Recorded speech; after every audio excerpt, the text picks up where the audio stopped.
Okay guys, sekarang kita sedang menuju ke Jambatan Bintulu Jepak.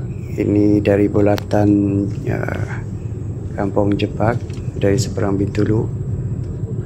Dan untuk makluman, jambatan dan juga jalan ini baru saja selesai upacara pelancaran yang disempurnakan oleh Timbalan Premier Sarawak pada 11 pagi, dan kita sekarang menuju ke atas jambatan, sedang mendaki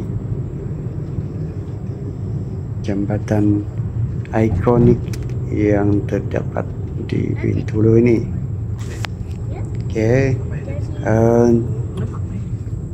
keadaan ataupun suasana cukup meriah. Banyak kenderaan yang melalui jalan dan juga jambatan ini, dan kita boleh nampak sekarang di hadapan ada kereta yang sudah berhenti. Baiklah, kita parking dulu. Okay guys, kita nak turun dari kereta. Okey, ini dia suasana di atas jambatan, dan kita meneruskan lagi